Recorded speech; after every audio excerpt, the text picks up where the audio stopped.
Okay, so this is the video for experience plan number 7, and the experience plan video that I'm doing this on is the finger painting video. My idea was to play bingo with paint.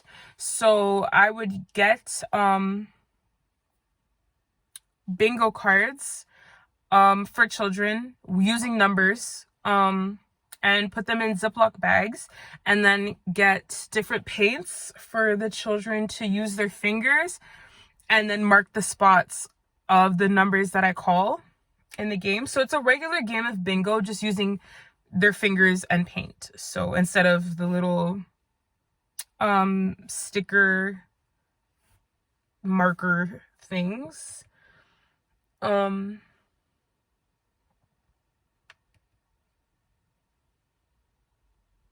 So from this experience, what I mixed obviously like the art area into math a little bit, because I feel like that just makes math more fun.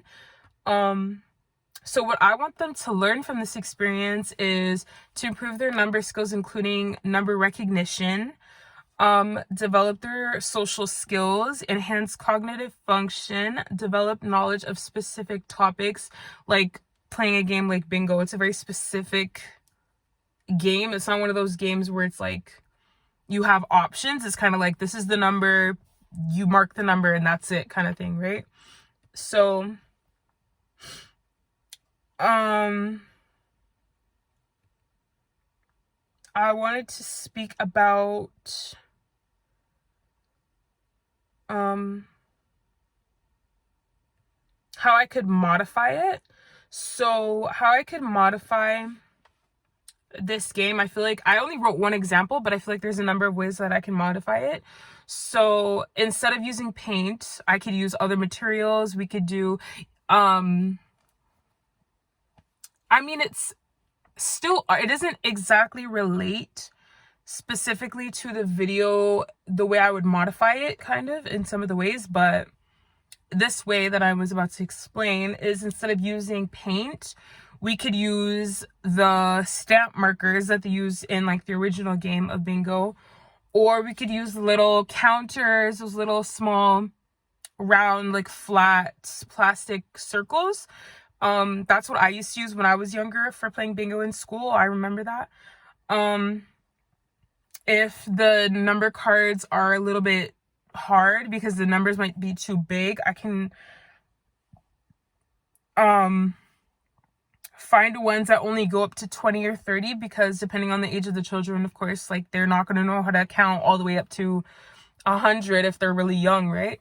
So I could do that. And then I could also use like animal bingo cards or picture bingo cards, just like other types of bingo cards that like are more recognizable to the children, like things that they might see. Like we could even make our own bingo cards. That's another way I can modify it, just by getting the children to draw their own bingo cards, cut them out. They can use whatever thing they want. If they wanted to, how do I explain that?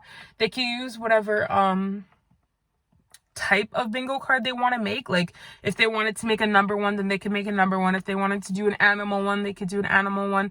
But then what I would have to do is like look over all of them and then make sure I have pieces that match with everything they have on their bingo cards, and then maybe draw, like, depending on how many different types of bingo card there are, like if there's one kid made an animal one kid made like just a random object one, another kid made a number one, and let's say another kid made an alphabet one, I'd have to make enough so that I could draw like one thing from each of those different topics and call those all at one time, so that whoever has one of those 4 things, they could mark their spot, you know?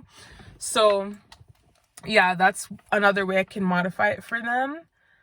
I also wanted to speak on what interested them the most. This is in the reflection.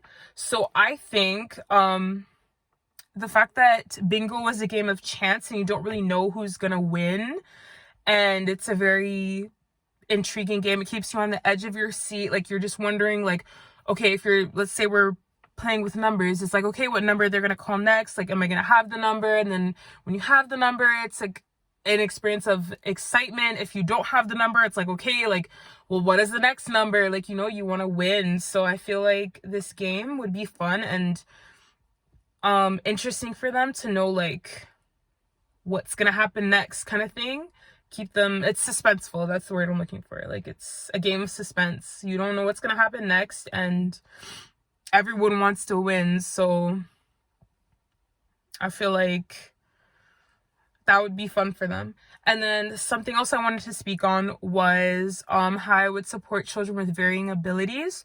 So I thought that I'm gonna speak to the original game that I've planned with the numbers and the finger painting. So I thought for children that don't really have like a good sense of number recognition, I could, as I call out the number that I want them to mark, I'll like walk around, or if I have a child that doesn't necessarily want to play but they still want to be a part of the experience, they could walk around holding the number that I called and show it to their peers, so that whoever doesn't really have a great sense of number recognition could see the number, so that they're like, oh, okay, it looks like that, and then they look at their card and they'll find it. You know what I'm saying? So I feel like that would be a good way to like accommodate for kids that don't really have recognition of numbers down like that, especially if they're really young, because they'll want to have a visual of what it looks like before they try to even find it on their card.